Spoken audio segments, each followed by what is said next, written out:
Hey everybody, this is Dean with Seed St. Louis. We are here today to talk about pruning your tomatoes. So there are a couple different types of tomatoes. So there's indeterminate tomatoes and determinate tomatoes. You should be able to figure that out if you don't already know just by looking up the variety of tomato you have. If it's determinate, it'll grow to a set size and then kind of flower and produce a bunch of tomatoes at once. So those, it's not as important to prune, although it can still be helpful to use these same techniques if they get a little out of control for you. But indeterminate tomatoes, which are the ones that will continue to grow and flower and produce fruit until frost, kind of the whole time, those are the ones that tend to get out of control, tend to get really big and bushy. And so those are the ones that it's the most beneficial to prune, particularly if you've had issues in the past with them getting too big and out of control for you, or if you've had issues with disease. So pruning helps, again, manage the size. It helps manage especially them from getting really big and dense, which can be helpful just for space management, but also for disease management. Tomatoes are prone to quite a few diseases, particularly foliar diseases, and pruning so that you get a thinner plant that gets more airflow can help dry off those leaves in the morning better, which helps suppress disease. So as you're pruning, there's three main things that we want to keep in mind. One is that you do not want to prune the plants when the leaves are wet. So if it's very early morning and they're covered in dew, you want to wait until it gets a little hotter, unfortunately. Or if it has just rained, you want to wait until they dry off. You also don't want to water right before you would prune your tomatoes. So you want to make sure they're nice and dry. So our tomatoes here are nice and dry. It's late enough in the morning that they've dried off for us. The other thing is you want to prune off any leaves that are low or branches that are low to the ground. So if there's branches or leaves that are touching the ground especially, or just that are low that could potentially droop and get down to the ground, those are going to be the ones that are going to be most prone to disease because they're more likely to be wet, there's less airflow, they're more likely to get like wet soil splashed up during rain or watering. So we're going to remove those, and then we're going to remove what are called suckers, which we will show you. So on these tomatoes, and the other thing to keep in mind, I said three, there's a fourth, is you want to start when they're young. You can, of course, start pruning at any time, but it makes your life a lot easier if you start doing it when they're young. So when they're, about this size, you would start checking them, when you're out in your garden, like once a week or so, just come out and check them, remove any low leaves, remove any suckers, so that they will kind of continue to grow in the way that you want. So we'll look at this one here first. So you can see even on this one that's down, it's like touching the ground. You can see it's already got some stuff going on. So you're going to take your pruners and we're just going to cut it off close to the stem. You don't need to try and like get real close, but just kind of as close as is comfortable. And then these lower branches too that are coming off real close to the ground, we don't need those. So we're going to cut those off. There's another little one back here. And then I would even probably cut that one off just to make sure that we are getting above the ground. And then as with any kind of pruning that you're doing, whatever you prune off, you don't want to just like leave on the ground under your plant, because if there's any diseases on here, they're just hanging out under your plant and they can come back up and reinfect your plant. So I'm just going to set these here for now, and we will put them in our waste later. So you're going to cut off those lower ones. You could even cut off this one. I'm going to probably wait a week or two just because the plant is smaller.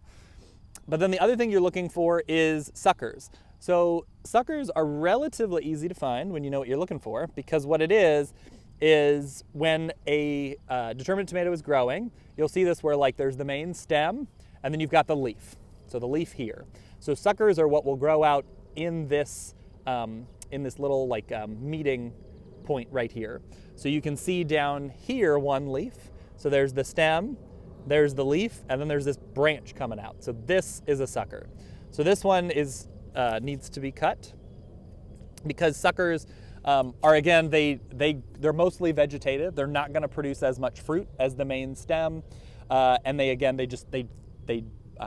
increase the volume of the plant. They make it more dense. They slow the drying of the leaves, potentially increase disease.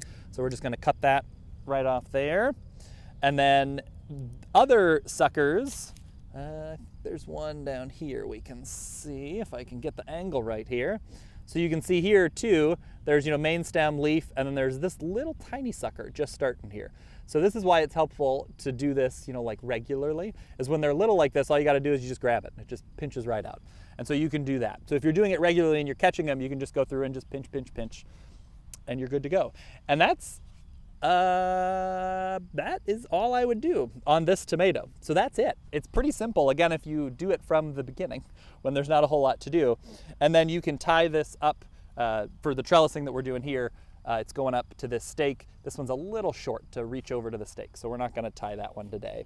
But eventually, as it gets a little taller, we'll tie it over to the stake to keep it up off the ground. So another one we can look at here. So this is one that got a little bit bigger for us, so got a little bit away. So you can see here how it gets harder just the longer you wait.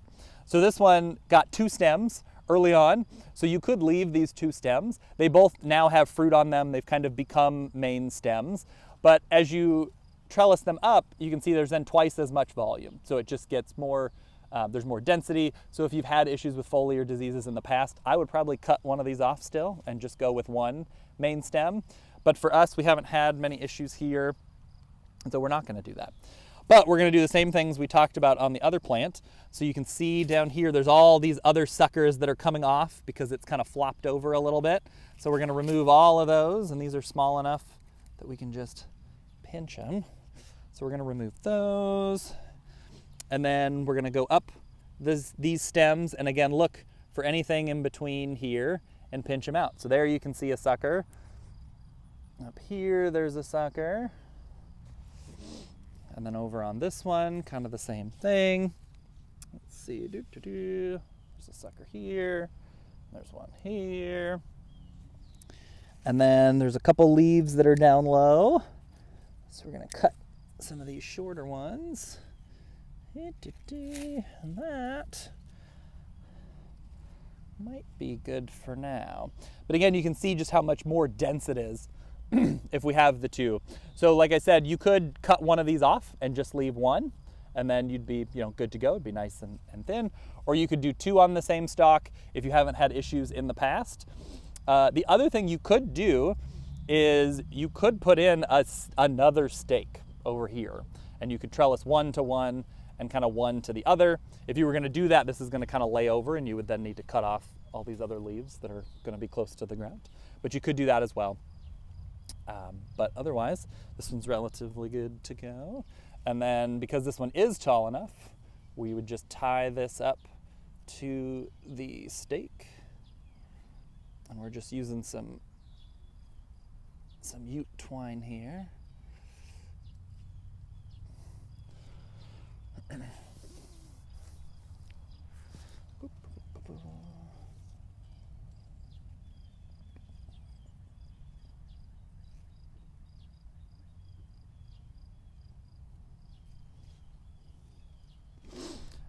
And then again, we're going to check every week, and as these grow, we would then continue to tie these so that they go up. And then, as you can see with the spacing, if we keep them pruned, there's going to be plenty of space in between here for air to get around, but also for the gardener to get around, so that you can pick from all different sides, so you can keep an eye on any disease issues that might come up. And that's it. That's all pruning tomatoes is. You just want to make sure that you're removing any lower leaves so that you've got nice, good clearance under here. You're going to want to remove any suckers, and you want to make sure that you're not pruning at any time that the leaves are wet.